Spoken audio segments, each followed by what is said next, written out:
Hey, what is going on, everyone? So in today's video, we're going to be talking about how you can actually approach your professors to either get a reference letter from them or to get a job on their research team. Now, a lot of people have been asking me how I got my research position in St. Michael's Hospital in the gastroenterology division, as well as my position in McMaster Hospital. McMaster University, that is affiliated with McMaster Children's Hospital. I actually wanted to create a summary of that so people can understand how to do that, and that I wanted to post it now so people can have an opportunity to get either a research position or a reference letter in time for summer and for the upcoming application season.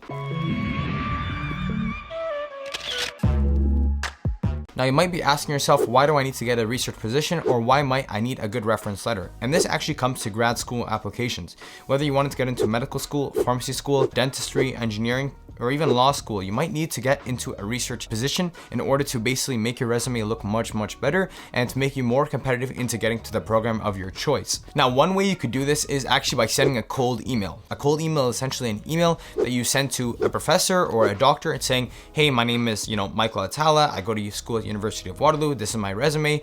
This is my transcript, and I was really interested in your research, and I was hoping that I could get a position on your team. Now, in a lot of situations, if you do that, you will most likely not end up getting the position just because the person doesn't know you much, and if you don't already have experience, it becomes even harder to get a position when you don't have experience. A lot of people already know this, that a lot of jobs actually ask for previous experience in the similar working environment. So if you're applying to customer service, they might ask you for previous customer service experience. However, if it's your first job or if it's your first time applying for a research position, it is very hard to have previous experience. However, if the professor or the doctor already knows you, there is a much higher chance that they're willing to take you onto their research team. For example, when you're applying for residency here in Canada and in America, it's always better to have an elective in the hospital that you're applying to. An elective is essentially time that you spent working there.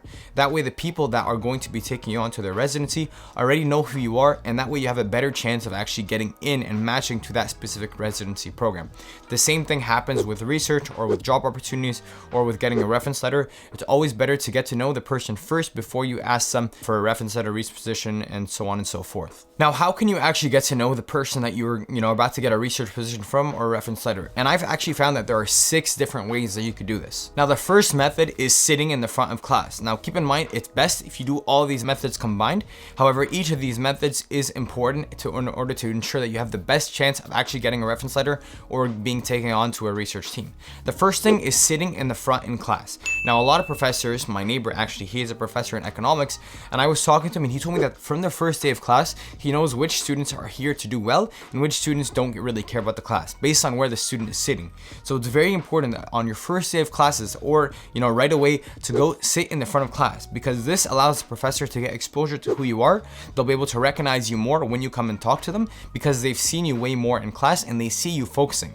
Not only will this give you a better chance to get a reference letter or research positions, but you'll also be able to do better in class. It's very hard to sit in the front of class and not be focused and be playing on your phone because it kind of looks bad on you if you're doing that. So it's important that the first thing you do is you go to your class and you sit in the front. Now, the second thing is that you actually ask questions while you're sitting in the front of class. Now, we said the previous example of sitting in front of class helps them get more exposure to you, but by asking a question, not only does this allow you to learn more about the course and actually do better in the course, but it allows the professor to see who you are actively rather than passively where you're sitting in the front of class.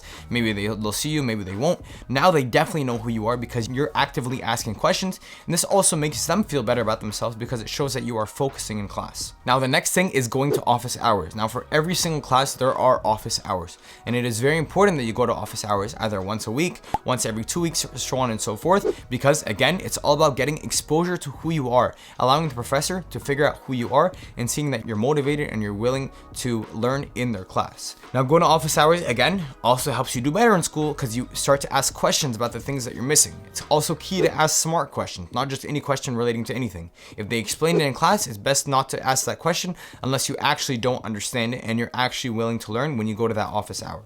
Now, the next thing, and I guess this doesn't apply to everyone, is that you need to try and do well on their exams. When they are marking your exams or when you do best in their class, there's a higher chance that they're willing to take you on because they understand that you understand the course. They know that you're focusing and that you're locked in and you actually do want to learn. And by doing well on their exams, you're showing them that you actually do want to learn and that you do really care about this class. The next thing, which is the fifth thing, this actually relates to the previous one, so that you did well on your exam. Maybe you didn't get 100%, but you got some things wrong. And if you don't understand why you got them wrong, or even if you do, but you could like spin it off that you don't really fully understand, it's good to take your exam and to go to the office hours again and to talk to your professor and ask them to explain that concept to you again. Again, we're still not even at the point where you've asked for a reference letter or research position. We're still trying to make sure that the professor knows who you are and that you form a relationship with them. That way in the future, when you do apply or you do ask them that you need help in getting a position or you need a reference letter, they are 10 times more likely, or whatever times more likely, to take you on and to actually write an amazing reference letter for you. Finally, it's emailing them. So now they know who you are, they know everything about you, but by forming a relationship through email, by emailing them questions whenever you are studying for exam or for anything relating to the concept, or even sending them something really cool about the course that they're teaching. For example, in microbiology, when I was in second year of university, we were learning a lot about thermophiles, halophiles, bacillophiles, a lot of different organisms in the world that can live in very harsh environments, like acidophiles, things like that. I actually found a lake that was pink, and it explained how the lake was pink because of specific archaea that was living in it. So I took that link and I sent it to my microbiology professor. His name was Dr. Josh Neufeld, and he actually showed that to the class. So that showed me that he cared about what I was sending, and not only that, he knew that I was the one sending it. He picked out me in the class and he said, hey, this was sent by Michael, and that way we kind of formed a relationship where it was outside of the classroom environment but still relating to the course. Now finally, after you've done all of this, all 6 things, it's always best to do all 6 things. Now you're going to go and you're going to email them, or you're going to go in person and ask them for a reference letter and for a position. Now in my experience, going up to them in person in office hours, you have a higher chance of them agreeing. A lot of times when you go to them in person, I remember when I went in organic chemistry and I asked him to help out in his project, he told me yes. However, in another class where I went to an English professor and I asked him, if I could help out with writing out a paper, he said his team was full now, but he would contact me in the future. And yes, he did actually end up contacting me in the future because he remembered that I took the effort. I was willing to come out, set aside part of my day to go to his office and actually ask him in person. He appreciated that, and later on, he actually emailed me and I ended up helping him in one of the papers that he was writing. And not only that, he actually wrote a reference letter for me for medical school. So by doing all that, I was able to form a relationship with the professor that I didn't even know before the semester started.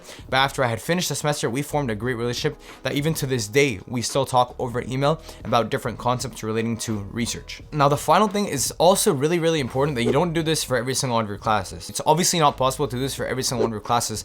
Go to all office hours. It's possible to sit in the front for all of your classes, but it's very hard to go to every single office hour.